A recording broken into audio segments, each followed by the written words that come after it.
Hey, what's up, lightboltjoe here. Today we are going to discuss the 2022, I don't know who actually produced this, About Fate. So this stars Emma Roberts, Thomas Mann, Madeline Pesh, Louis Tan, a slew of other people are in this. So it was really neat to see Madeline and Louis do other projects.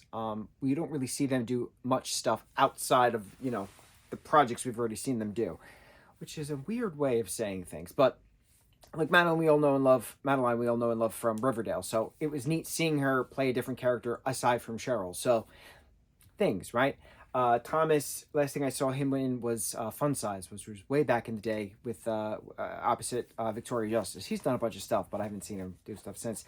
And Emma Roberts, we all know and love. She's been doing a bunch of stuff since the dawn of time. It's just also hard to disassimilate her from the Chanel character from Scream Queens, because that's the character I've seen her do the most, just by seeing it on repeat constantly. Now, this, from what I read, is a remake of a 1970s Soviet film, I think, and I also don't know if this was made for TV or if this was a theatrical release. I don't think it was a theatrical, like a wide theatrical release. This is filmed like a TV movie, right? There's a lot of fade to blacks as if there was a commercial. But it was so well crafted and it was so well, like it's such a heartfelt kind of film. It's very interesting going from a horror film that I just watched and talked about to this film, which is very campy and meet cute and sincere and hopeful. And it doesn't take place within an actual day, but it is close to one of my favorite plot points, what can happen within a day.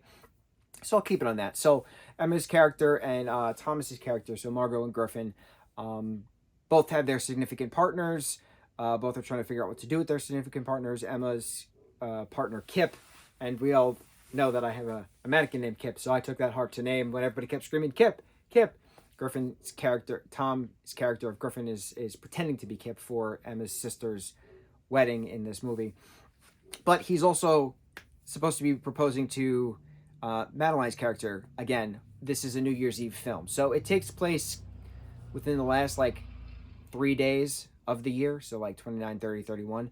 So it's a Christmas film just because everything is still Christmas decorated, because we're a couple days after Christmas, but it ends New Year's Day, and there's the brunch at Benahin's where everybody gets together again for New Year's Day, whatever, right, for the respective reasons. But it's just shenanigans, right? So to have Lewis's character of Kip fighting Tom's character of Griffin at the sister's wedding, hysterical. How does Griffin and Margot meet? Well, they're all four of them are at Bennigan's doing their own dinners. But then Kip breaks up with Margot. Griffin proposes to, what's Madeline's character's name? Clementine. I'm bad with names today. And so she doesn't want the proposal. She wants a Instagram proposal, so that way her sponsors can, pay her more. Makes sense. She's an influencer, right? So New Year's Eve, they have to do a redo proposal, and Margot is now desperate to find a date to her sister's wedding, which is on New Year's Eve.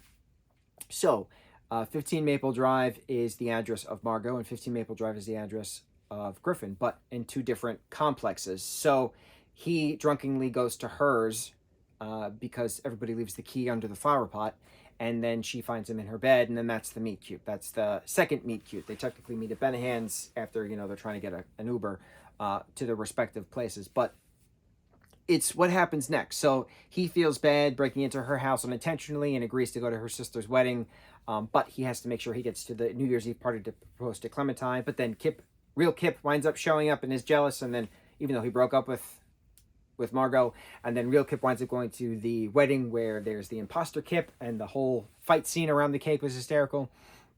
A lot of funny moments, a lot of heartfelt moments, meeting the old couple in the carriage, passing the coat. It's very scripted. It's very much like you're watching a play, and I didn't find anything wrong with that. There's certain projects where it feels forced and awkward, but this was perfectly crafted in the making you feel what you're supposed to feel. You're supposed to feel happy that they're getting together at the end, even though there's the breakups throughout. But it's interesting. It's very well done. I didn't find fault in it. I think it was a TV film just because it was filmed like a TV film, but it was a well executed TV film. I am very impressed with it. I'm glad it popped up in my things you might like via via Prime, so I threw it on my list. And there we go. We watched it. We talked about it. On to the next review. Mucho mahalo.